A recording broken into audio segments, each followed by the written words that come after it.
Hey, what's up everybody? This is Mortarman from the TheNextGamer NETWORK, and someone asked me yesterday if I would make a tutorial on how to live stream using the YouTube partner live stream feature. And so as promised, here's a tutorial, and I hope that I explain this very well. It can be a little bit confusing, and I'm going to do the best I can to explain it to you guys. If you do not have the feature to live stream directly to your YouTube channel, then I can help you get that if you are a partner. Basically, the only requirements is that first you must be a partner, obviously, and you cannot have any copyright strikes or anything. You must have a channel or an account that is in good standing, and you cannot have a history of copyright strikes, and you must have a internet speed that is, I would recommend at least 2 megabits per second of upload speed. If it's anything less than that, then your stream quality is really going to suffer. So yeah, if you need to get the live streaming feature and you are a partner and you meet those requirements, then just let me know, and I can send you the link to get that started. Okay, so as you can see here, I'm on my video manager page. I'm logged in to my YouTube channel, and all you need to do to get to the feature where you need to start live streaming is basically go to your video manager page and then go over to the left side of the screen here, and you will see where it says live events. If you don't have the live streaming feature, then you won't see live events, but if you have it, this is where it'll be. You click on that and you will see that there are currently no upcoming events. So up top here to the right, you'll see new live event. So you click on that, and then what we're going to do here is I'm just going to make like a little test stream. I'll fill in this information. Test live stream, and I'm not going to bother with the description. Make sure that it's public. I'll choose my category. I'll say gaming. And then my tags, I'll just put live stream.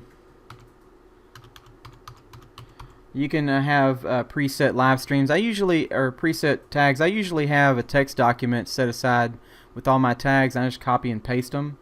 But you can always go back and edit this after the live stream is rendered, because once you do the live stream and it's over, it will automatically render as a video upload onto your channel. And another thing, guys, is that when you're live streaming, it's only going to be available in I believe 360. Depending on your settings, it could be as low as 240. But after the stream is over and it's rendered to your channel, if you had the ability to, it will be available to be played back in 720. All of my live streams are available in 720 after a live stream. Here's the date, and we'll set the time. The time is at 3 p.m. End time, we'll say 4 p.m. and I'm going to change from the UK to the United States. And here is where I'll check the box to agree with the terms and conditions for streaming on YouTube. But before I do that, I'm going to go into event settings, and I have this is automatically checked as default. Enable maximum 4 hours, or you can disable video will not be automatically recorded. You don't want to do that. You want the video to automatically record, so it'll be on your channel once you're done. And I don't mess with promote through in-video programming when event is live. I haven't really messed with that. We can click on the question mark. It says, if checked, this event will be featured. Access all your channel videos when the event is live. If checked, this event will be featured across all your channel videos when the event is live.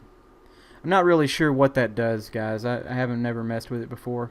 But so I don't do anything here on this page. And then on claiming options, claim this video. I'm not going to bother claiming it. I'll just put in the title, test live stream. Okay, and I usually don't mess with the description here or notes or anything. Standard in-stream ads, which is standard in-stream ad or ads are video ads that are inserted before, during, and after the main video and must be watched before the video selected can be viewed. That's usually the default, so I leave that. And then if I want to have a video that's a in-stream ad that's 30 seconds in length, if I know it's going to be a long stream, I'll go ahead and check that box. I don't have any paid product placements in the stream, and so I will just check that box there. Once the stream is uploaded on your channel, you'll have some other ad format choices. It will give you a lot more choices after the stream is already uploaded. I always just choose web. That's the default choice here. I don't mess with TV episode or movie. And of course I definitely want it to syndicate everywhere, and that's also the default. And then advanced settings, I'll allow comments and vote on comments and all this stuff, just as if, you know, just a regular video. But I usually don't allow video responses, so I will uncheck that box. And it's going to be recorded today. And I don't mess with caption certification, and I do allow embedding. Embedding, let's click on that. It says allow others to embed your video on their sites. This can help you get more views, so I usually leave that alone. Once I have all that done, then I'll go back down to basic info and make sure that everything is filled in correctly, and I will create an event. Alright, now here's the part that you really need to pay attention to. Hopefully you haven't clicked away from the video yet. Says select an encoder. I use XSplit, and I highly recommend XSplit, and here's why. The program that YouTube will offer you once you very first get this feature for the first time does not work very well. It's clunky and complicated to use. I spent hours trying to get it to work, and I just didn't really have any luck with it. I can't think of the name of that program right now, but because I deleted it from my computer, so I just don't have it. So I'm sorry I don't have that information. But when you get live streaming for the first time, YouTube will, you know, kind of ask you to go ahead and download it or whatever. I wouldn't worry about it. But anyway, select an encoder. Webcast, there it is. Webcast for YouTube. Yeah, that program sucks. I wouldn't use it. Flash Media Live Encoder is a good one. I have that also, but I don't use it for live streaming. I use it for other purposes. And then other encoders. Just go ahead and check other encoders. And what you're going to need to do is open up your XSplit. I have it already open, and I'm going to bring it over here on the screen so you can see it. There I am. Hello. Alright. So I'm going to take this stream name and the primary server URL, and I'm going to put them into XSplit. What I'm going to need to do here is I'm going to click on the broadcast button and go down to edit channels. This little box will open up. Now, this isn't a full tutorial about XSplit. This is just for live streaming to get you going. So I have a channel here. This is the last stream that I did, Super Sunday Battlefield 3 live stream. I'm going to click on that and edit. I'm going to edit that channel, and I'll change the name to Test Live Stream, and then I will delete the previous RTMP URL that's in here now.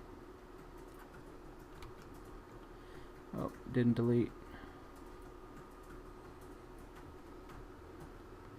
It's not deleting fast enough. Okay, there we go. And I will delete the stream name. You're going to have to do this every time you live stream. Unfortunately, there's no default way to save all this. So I'm going to copy and paste the stream name. I'll bring my XSplit back up. It disappeared. Alright, I'm going to copy and paste that here. And then I'm going to get the primary server URL,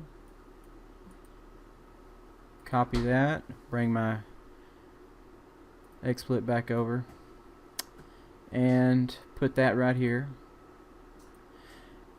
and then make sure that your user agent is XSplit. If you see this box here, there are some other settings there. I don't know what those are, to be honest, but XSplit is what I have that I'm using. And so you want to make sure that it's XSplit /?. Now these are the settings that will depend on your internet speed and your CPU power. So I'm using the X264 codec. That's the most popular codec for live streaming. I use that, and then I have a max bit rate of 500. Sometimes I use a 1000. For my podcast I usually use 1000, but for gaming I was using 500 because it takes more bandwidth. Then I have VBR. I'm not real sure what that is, but I always leave it at VBR. The quality, you can go from 0 to 10. I have mine set on 8. If you have a faster computer and faster internet, you might be able to put yours up to 10.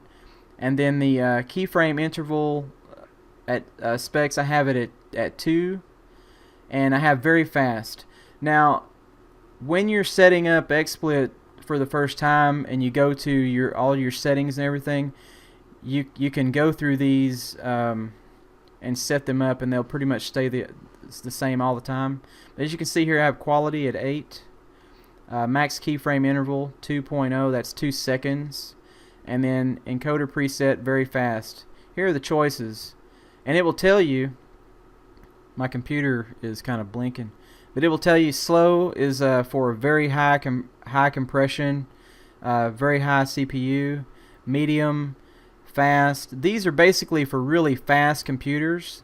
I only have an i3, and so I go with very fast, and that's the most common one. And then I'll have the buffer kilobits at 1500, and then I just use the default resolution. Like I said, I'm not an expert on XSplit. There are many different settings you can toy around with until you get it just right, and there are a lot of tutorials about XSplit on YouTube that you can find. But the point of this tutorial is just to show you guys how to live stream and how to get started. If you were to copy my settings, I'm quite certain that you would be able to stream just fine. So once you do this, you want to hit OK, and then this will pop back up, and you want to hit apply and then OK. Okay, there it goes. Alright, so now I'm set. Now you see this little test live stream video player here. Once I go back to broadcast and hit broadcast, then it's sending a signal from my XSplit to my YouTube channel now. I hit this, and you should see me come up on the video player, and that tells me that it's working. There it is. Alright, let's turn the volume down. But there'll be about a 30-second delay that you see here. Once you have all that done, you want to save your settings. Alright, and then you can go to the live control room.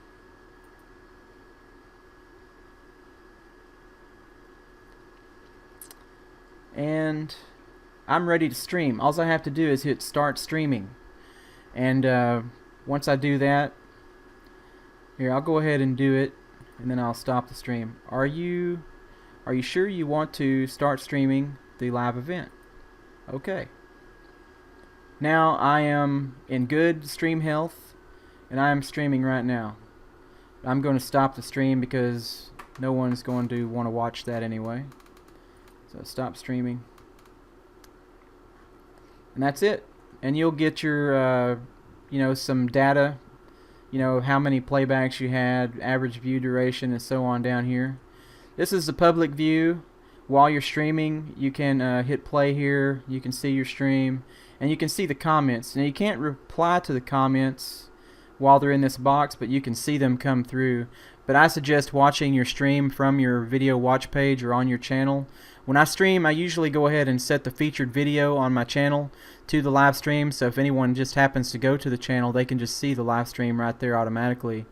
And then you can reply to all your comments and everything there on the on your video watch page if you want to. So that's it, guys. I hope that this helped you out. I know that I am not an expert at the XSplit thing. I'm still learning. Streaming is probably one of the most complicated darn things that I've come across since I've been doing YouTube. I wish that they made it a lot easier. But if you have XSplit and you have the live stream feature, this is the best way. The quality will always be a lot better when using this feature than with Google Hangout. Google Hangout can only stream in, I think, 480 at the most, so I don't think you're going to ever see a 720 stream. If you have a really fast internet connection and really fast computer, there is a new streaming feature here on YouTube in this same dashboard that I'm showing you here when we started the live stream, that you can opt into, and it will give you a few more options. I tried it and I just wasn't real comfortable with it, so I opted back out of it and just went back with the old style dashboard that they have for the live stream. But anyway, if you guys have any more questions, just put them in the comments or send me a message or something. If you have any tutorial requests for me and I am knowledgeable of it, I will certainly be happy to make a tutorial just for you. So, alright guys, well I hope you enjoyed the tutorial. If you're still watching, I want to thank you. This is Mortarman with the Next Gamer Network. As always, have a great day.